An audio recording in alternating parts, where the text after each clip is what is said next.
So, I wanted to tell you guys this morning that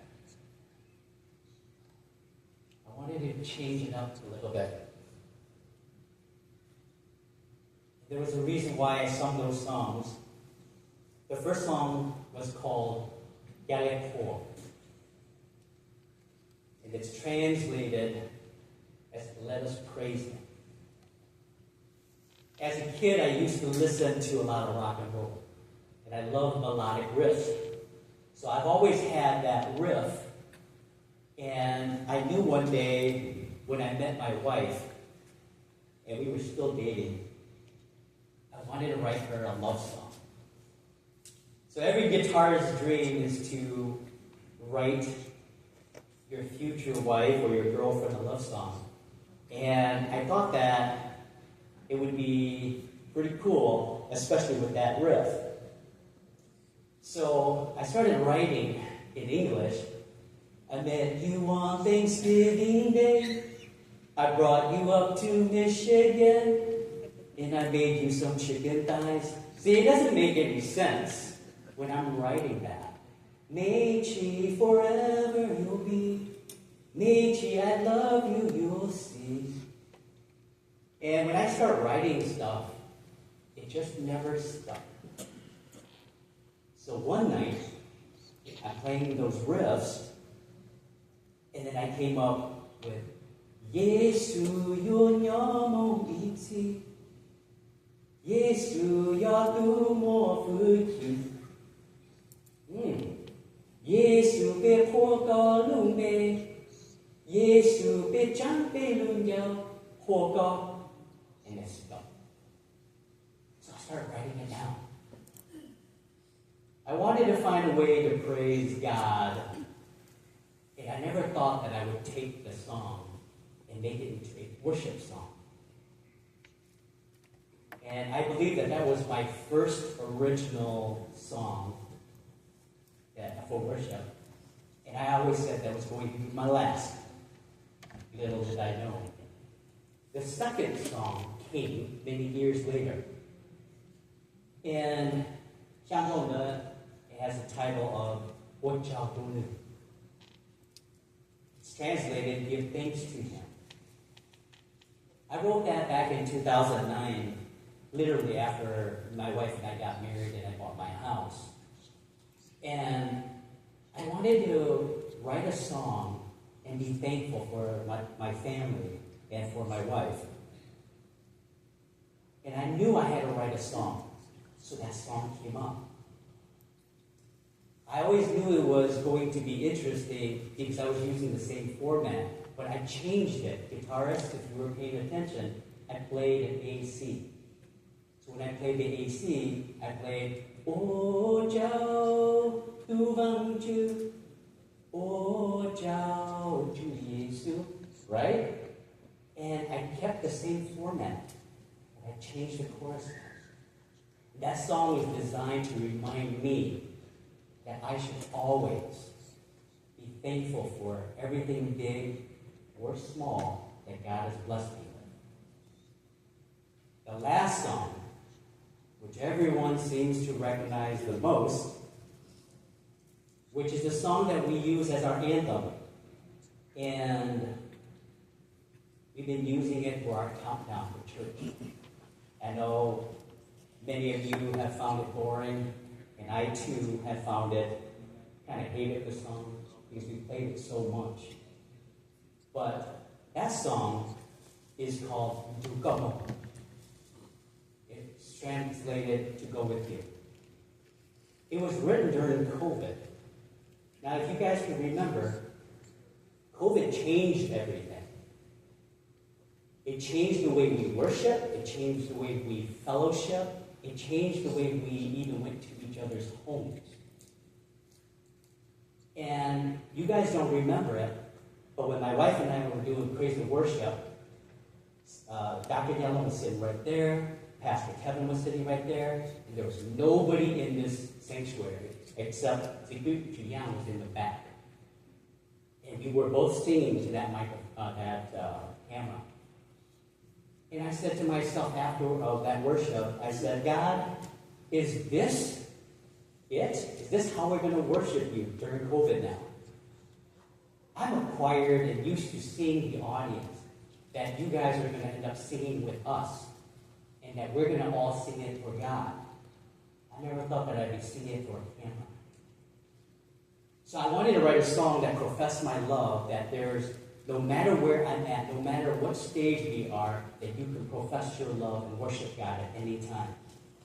So I always had the hook. I always had that line of the chorus when I say, Uyo luha polang chu, Uyo gudu kau nong.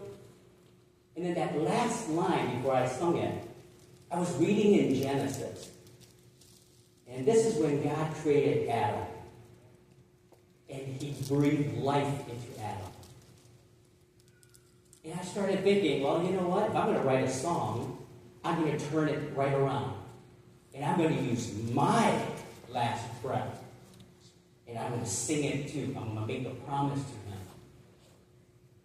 So, as you heard on the very last line when I say, Uyo do,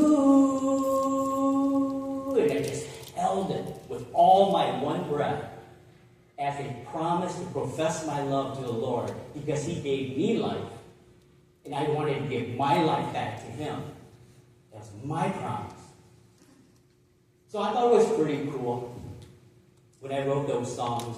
I wanted to share with you that it was almost a period of 20 years that those 3 songs came to me. Now, I want to go on the record, I'm no singer. I may be able to play the guitar fairly well. I may be able to write songs, which I take no credit. That credit goes to my father. My dad is an exceptional songwriter. So I learned from him. And I would structure my songs, I would pass it to my father. My father would say, change this, change that word. And that's how it came to fruition. So I'm no singer. I just needed somebody to sing it. So guess what? One of the qualifications before I got married was she had to play the guitar and she had to sing. Well, when I met my wife, before we got married, she doesn't play the guitar, but she can sing. I said, you know what, if I could get 1 out of 2, that's not bad. I know I'm talking about my wife. She's not here, but she's listening right now. And if she was here, she would tell you too. I had qualifications for a husband. And my husband had to be tall, and he had to play soccer. Well, I'm much taller than she is, and I don't play soccer. So technically, she got 1 out of 2. And kind of like cross-cancel, we're even. And I love you too, baby. So I said, when I was writing those songs, I introduced it to her. I said, hey, it would be a wonderful idea if you can sing it. What do you think about it? She says, those are great songs. Those are good songs. Yeah, but are you going to be able to sing it? She said, I love you, babe, but no. She would not sing my songs. And I said, why? Because the register was too high. I sing in the key of G, and my wife sings in the key of E. So if she had to sing it, she'd be, it just doesn't sound right. So she doesn't want to sing any of my songs. But luckily for me, I was able to convince her to sing Dugamon, and I changed the key. It's exactly what you guys hear every Sunday. And I wanted you guys to know that that was a part of me that all my life, these last 20 years, that those 3 songs, along with a few others, I have written it for worship. And I've been performing it for many years now. And for all you future young songwriters, here's a tip for you. You can write a song using 3 or 4 chords. Did you hear that? You can use the same 3 and 4 chords as you saw. All I played was the G, C, D, E minor. And I threw an A, C in there just to change it up. So if I can help encourage you guys that It's not just us, it's just not me. There's many of you guys out there as well. Last week, when I heard that Jacob, Emily, and Preston got baptized, I was so proud of them. The church was so proud of them.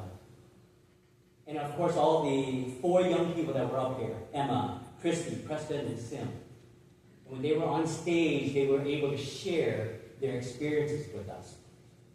And that got me very happy and excited for them. Even though they were nervous, even though they were scared, they were reading it off their phones, they continued to talk about it. They continued to share their experiences with us. I don't know about you, but when I was thinking about their flu experience, I was thinking about my flu experience as well. And you know, I think that it's not fair. For the ones who went to flu, the ones who went to as a chaperone, I don't believe that flu should be every 2 years. I think that's not fair.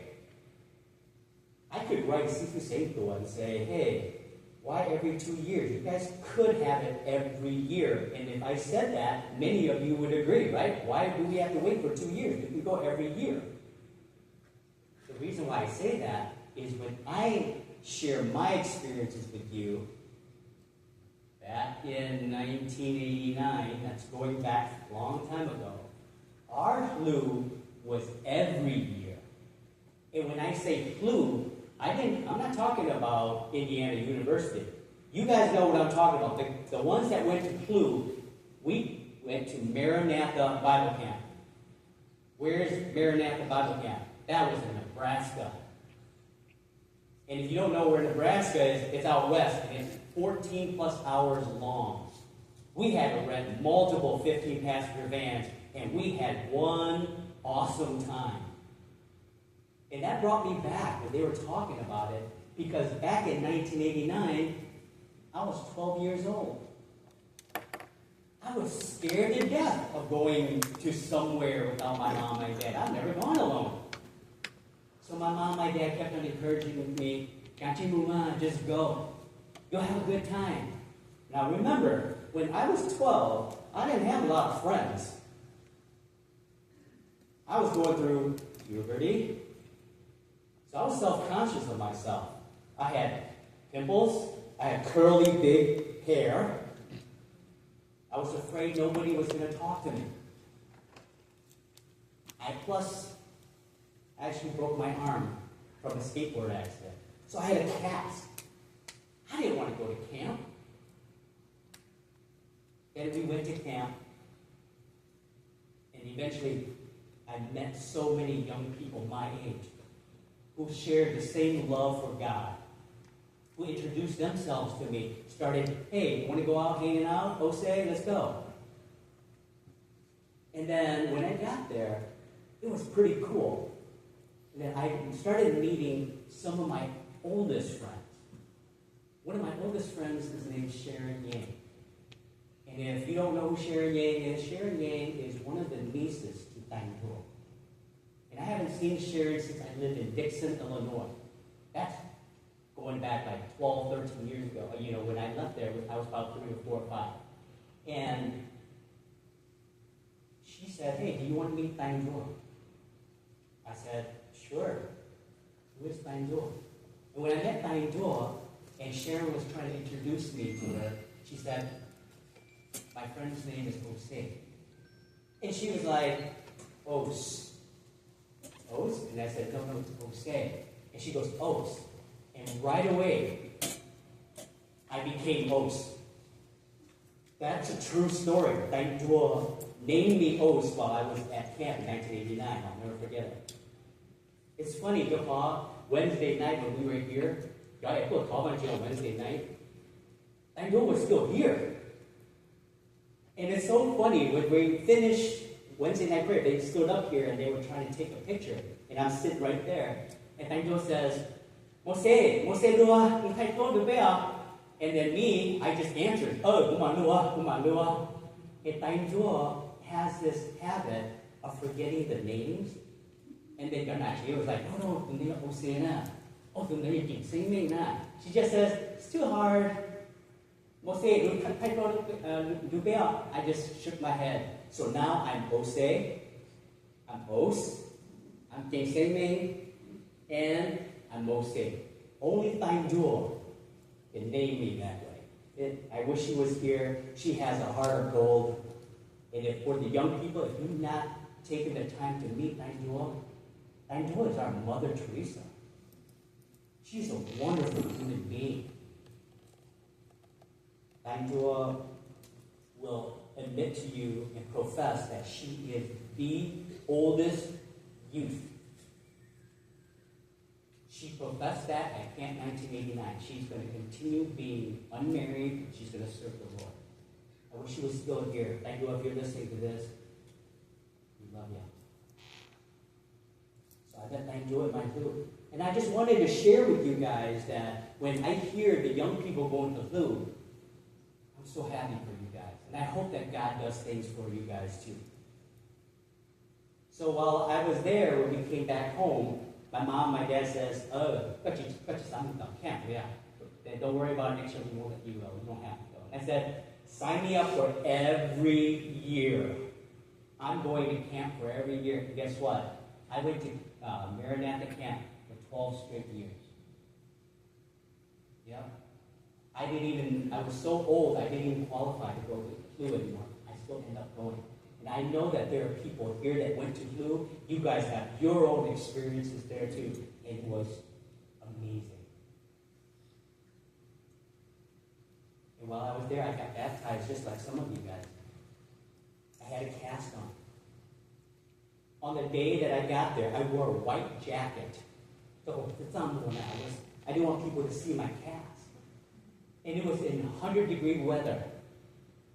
I had that jacket on just so that people couldn't see my cast. And then the Holy Spirit convicted me, and I got baptized. And when I got baptized, I had a plastic bag. I had to wrap my cast. And we did it right on the lake. And as soon as people saw my cast, they said, "Hey, Ose, what happened? Ose, did you break your arm while you were here?" And I said, "No, I broke it because I was foolish." And then guess what? Before the end of the week, everybody signed my cast. They gave me their addresses, they gave me their name, they gave me their phone numbers. So I had a lot of friends when I went there. And it changed my whole perspective of how food was. And God had done so many things for me at food. We learned a lot of things when we went to Flu Maranatha camp. We learned a lot of things such as who I am, one life to live, heart to heart. We've even had a Valentine's banquet. But one thing struck. You can't live by faith alone. Take your faith and do more. Congregation, let's stand up and let's read God's word. It is found in James chapter 2, verse 14 through 17. And I'm going to read it in the ESV version. And James says this: "What good is it, my brothers and sisters, if someone claims to have faith but has no deeds? Can such faith save them? Suppose a brother or sister is without clothes and daily food. If one of you says to them, 'Go in peace, keep warm and well fed,' but does nothing about their physical needs, what good is it? In the same way, faith by itself, if it is not accompanied by action, is dead." Let's pray. Lord and Savior, we thank you so much for this wonderful moment that we've come here to worship you. Lord, use me as the vessel. Allow me to speak truth so that we can talk about your word, and open our hearts to just be willing to accept everything that we're going to talk about today. We lift everyone up to you in the name of Jesus Christ, we pray. Amen. Bishop, hello. Yes, sit. What is faith? What is faith? It says, faith is a strong belief of or trust in something or someone, often without needing proof. A strong belief or trust in something or someone, often without needing proof. In Hebrews 11, verse 1 says, "Now faith is confidence in what we hope for and assurance about what we do not see." Now, you don't need faith for what you can see. If I said a house was built by bricks, we know that a house was built by bricks. If I said a car is built out of metal, we know that a car was built by sheet metal and steel.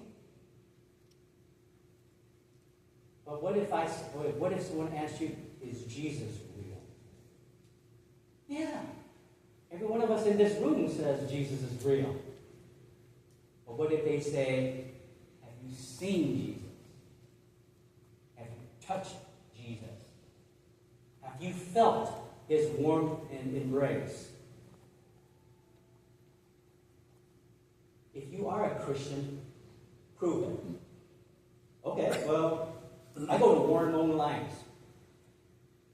I attend church Sundays, faithful. Okay. What do you do there? I sit in the chair. Okay. Anything else? Well, I'm baptized. Good. That's a sign. But some of us may just follow our friends to get baptized. I don't know. Are you sure the Holy Spirit was actually convicting you to get baptized? And people, you hear it enough, where when people say, well, you say Jesus is real, but have you seen, touched, you even smelled, embraced Jesus before? Well, no. Of course I haven't touched Jesus. And you hear it long enough to the point where, yeah, you know what, you guys have a point. I've never seen Jesus, so Jesus may not be real. Ooh. There was a disciple. His name was Thomas. What about Thomas? Well, I'll tell you. John chapter 20, verse 24 through 29 says this. Thomas, one of the 12, was not with the disciples when Jesus came. So the other disciples told him, "We have seen the Lord." But he said to them, "Unless I see the nail marks in his hands, and put my finger where the nails have been, and put my hand into his side, I will not believe." A week later, his disciples were in the house again, and Thomas was with them. Though the doors were locked, Jesus came and stood among them and said, "Peace be with you." Then he said to Thomas, "Put your finger in my hands. Reach out your hand and put it into my side. Stop doubting and believe." Thomas said to him, "My Lord, my God." And Jesus told him, "Because you have seen me, you have believed. Blessed are those who have not seen and yet have believed." Believing without seeing, without touching, that's faith. I can believe it without seeing or touching. Otherwise, we're just like Thomas. And Thomas has always been known as doubtful Thomas. Let's not be doubtful Thomases. See, when you don't have faith, and when you're in the dark, you can't see anything.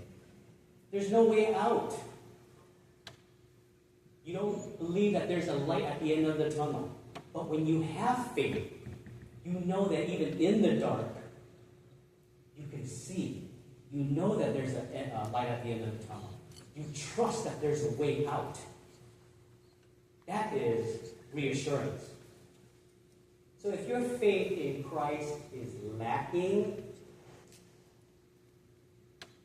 that means that you could be uncertain, not confident of things.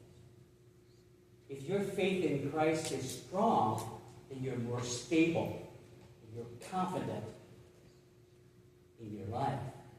And it's harder to knock you down when the enemy, aka the devil, talks to you, whispers in your ear that you haven't seen Jesus, so Jesus isn't real.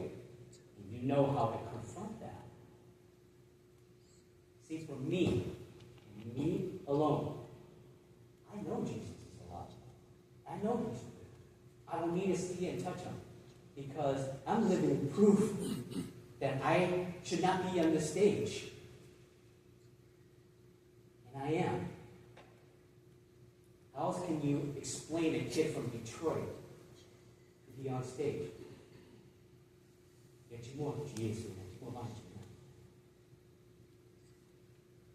In verse 15, get back to Scripture.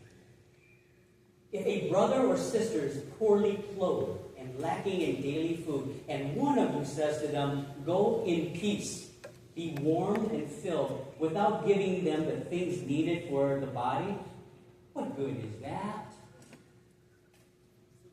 If you have the ability to help clothe and feed someone when they're hungry and they're without, but you don't help at all, and you say, "God bless you, be warm, and you will be full," what good is that? When I was young, I used to drive on 8 Mile. And when I get to the underpass of I-75, I always get that red light. And you know, as soon as we get to a red light, guess who comes over? Homeless people. Homeless people start asking for change, for spare change.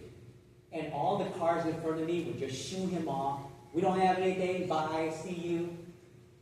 And I'm looking for my spare change, and I'm pouring it. I'm like, "Hey, come on over here." And I'm opening my window, and I give him a ton of cash. I say, "Thank you so much. God bless you, and have a wonderful day." And as we drive off, all my friends are saying, "Why do you do that, host? You're giving money to him, and all you're doing is helping him feed his liquor and go buy drugs." But there's a part of it that could be true, but at least I'm going to do something about it. I would feel more comfortable. In my faith of humanity, I'm going to help this guy out. So in verse 17, "So also faith by itself, if it does not have works, is dead." Well, what does that mean? It doesn't mean that you die, per se. It means if you have faith, but your actions don't show for it, then you're not walking in faith. You're walking around faithless. Ouch. Well, how do you know if you're living in faith? Are there signs? What are the proofs? Well, there could be evidence, right? Like such. By bearing fruits. You have certain characteristics, certain signs as evidence that you're living by faith. In Matthew chapter 7, verse 16 to 20 says this, "By their fruit you will recognize them. Do people pick grapes from thorn bushes or figs from thistles? Likewise, every good tree bears good fruit, but a bad tree bears bad fruit. A good tree cannot bear bad fruit, and a bad tree cannot bear good fruit. Every tree that does not bear good fruit is cut down and thrown into the fire. Thus by their fruit you will recognize them." Now think about it. In verse 19, every tree that does not bear good fruit is cut down and thrown into the fire. I'm not saying that. Jesus is saying that. So what are the fruits of the Spirit? What kind of fruits are you talking about? Galatians chapter 5, verse 22 and 23 says this.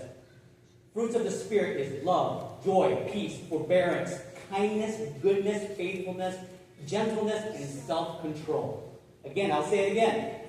Fruit of the Spirit is love, joy, peace, forbearance, kindness, goodness, faithfulness, gentleness, and self-control. Against such things there is no law. Wow. I truly have to ask myself, do I have those kind of fruits? When people see, they say me, ose, or mose, do I have those fruits? If you ask my wife on a bad day when she's mad at me, I have none of those. But I ask myself, do I have those fruits? And if I don't, I need to really evaluate myself. See, as Christians, we are born with the idea that if we come to church every Sunday and do nothing, we're good. We're living by faith. I believe in Jesus. I just come to church, and then I go home. You think that's true? Do you think that's what James is saying? I'm not saying that it's wrong for you to come to church only. I'm not saying that. I'm saying that what James is saying, that we can do so much more. See, I was born in a Christian household. Me and Pastor Joe, we were born into a Christian household. Our dad was a pastor. He was a pastor for 5 different churches. He spread the gospel. And for me, growing up, I thought that was good enough. That if I was a kid in a pastor house, I'm saved, I'm all good. I don't have to prove anything, I'm good. Little did I know, after dwelling into Scripture, what James is saying, no, that's not good enough. I can do more. You can't live by faith alone. You must take your faith and do more. I learned from a young age that music is my talent. I couldn't escape it. I tried. I told my wife many times, I want to retire. I just don't want to do it anymore. Somebody else take the mantle, take the torch, and we'll do it. But I also know by going to Clue and listening to Scripture and coming to church, that's how we do. We have to give back. You have to. It's a huge circle. We must give back to the church. Because God gave me that talent. We know that it's not to be buried. We understand the parable of the talents. And we have to not bury that stuff, and we have to give it back to use in God's kingdom. So I knew right away that was one of the gifts that God gave me. So I joined the worship team.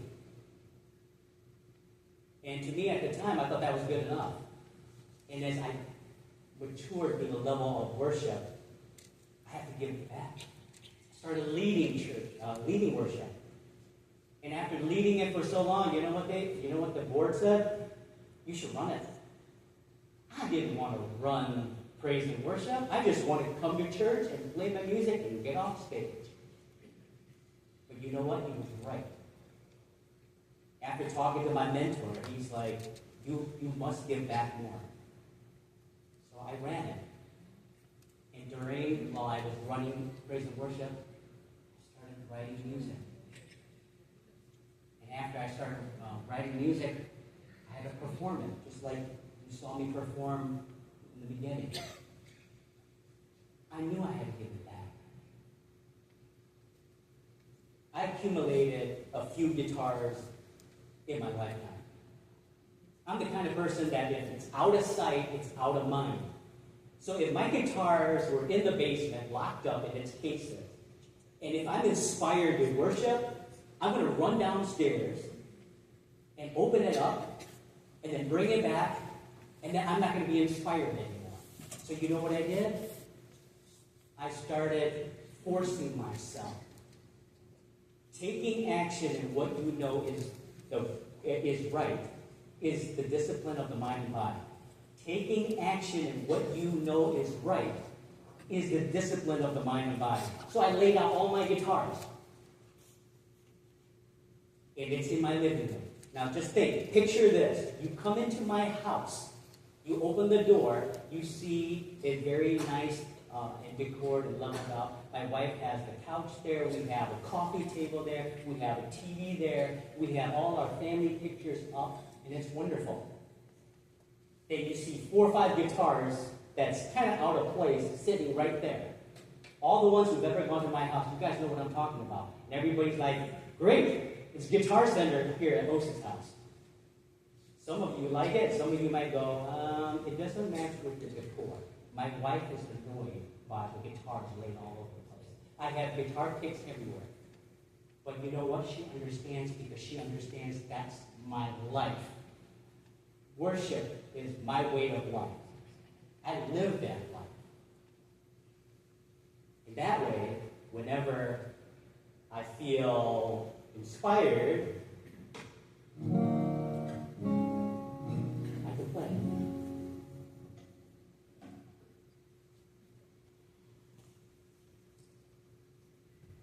It says, Matt Redman says, I'll bring you more than a song, for a song in itself is not what you have required. You search much deeper within, though the way things appear, you're searching into my heart. Worship team, I continue to encourage you. Keep up the good work. When we do worship, God doesn't want worship. God wants your heart.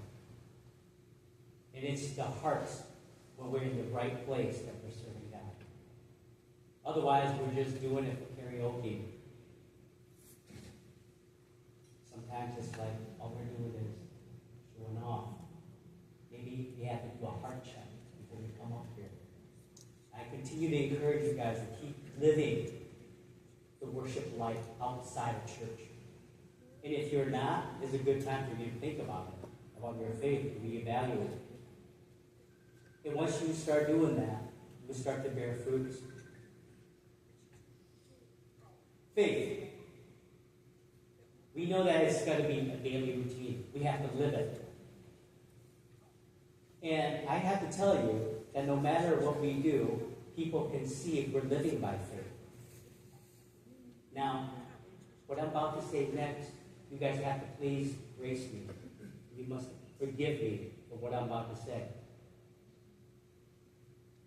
This is not a knock at anybody, but you're not xeeb.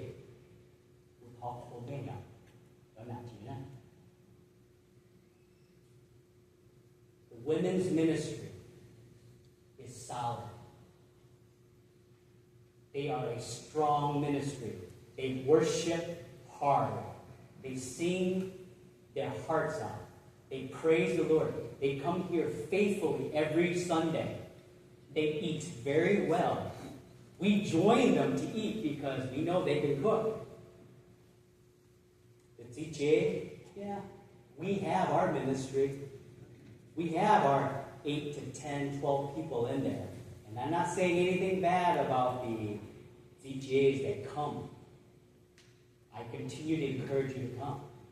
But let's not kid ourselves. When we compare the not xeeb ministry and DJ ministry, it's fair to say not xeeb trumps us. not xeeb is a strong ministry. It's not all for me. Maybe we got xeeb. We need to start evaluating our faith. And I'm not saying this to discourage you. I'm saying this to encourage you guys to come. Because the teachers in there work hard to teach. But you come and learn. Start walking in our faith. Because I know that if seasons change, we're busy, I get that. But if we keep using the I'm busy, guess what? August is here, September is going to begin, Detroit Lions are going to begin, hunting season is going to be there, the fishing season is going to begin, and then we're going to have more excuses to be busy. So let's try to rally up ourselves so that we can compare ourselves with the Latin. Encourage the teacher to do that. And just in case if any of the DJs are thinking like, I'll start joining a DJ once we have a senior pastor, and I think we missed the point, guys. Because having a senior pastor is not going to change our faith. So Let's prepare for it. And I guarantee you, when we are living by faith through our actions, you won't have to worry about a senior pastor. If you don't want a senior pastor, God's going to give you a senior pastor. See what I mean? In John chapter 14, verse 6, Jesus answered, I am the way, the truth, and the life. No one comes to the Father except through me. John 3:16, for God so loved the world that he gave his one and only Son, that whoever believes in him shall not perish but have eternal life. I can quote scripture all day and tell you how my faith is at. But if I don't do anything about it, what does that mean? He's saying things up there, and he's like preaching all this, but when he goes home, he does absolutely nothing. But he shows up on Sunday morning. Am I living my faith? No. And I need to follow through with that. I love Christ, even when I leave the church. I put my music on it, I put my children on it, I put my wife on it. For the young people that just came back from food. Last week, Seafood Jason said so much about having two strong, burning embers as a stick. And as you start to draw away from each other, you start to get cool. How do you stay hot? Talk to Seafood. Get in with your church. Get in with the youth. Let's do something about it. You guys were so fired up when you guys got to Indiana. How do we keep that fire burning? Well, that passion just requires you to work with the youth. Do something in the church. Add the honor of teaching many young kids. Some of you are still in here. God bless your hearts. Some of them have gone to co-op. Some of them have married and moved on to different churches. And I've seen their actions, their faith in their actions. A lot of it has because they've gone to flute, they've gone to salt. They came back, they led worship, they became worship leaders, they became Sunday school teachers, they led and helped the youth as mentors. They came back and led us in here. I've been very fortunate to know these young people.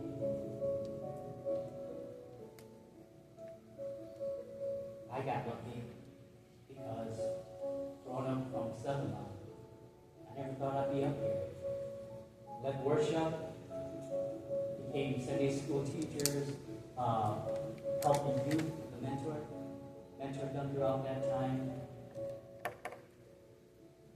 Preaching when I don't know how to preach, singing when I don't know how to sing. And I even got lucky to be a leader as a board. How does that happen? Only God knows why. Because I put my faith where it should be. Thank you for trusting me and loving me. And it's because of you guys that I'm still here. So church, I'll end with this. What about us? What about our faith? Our walk with Christ? Are we doing something about it? And if God is convicting you today that there's something more that you can give, don't wait. Life is short. James said, faith without deeds is dead. So when you think about the time, don't talk the talk. Walk the walk. Congregation Bishop, would you get prayer? Get up. Lord and Savior,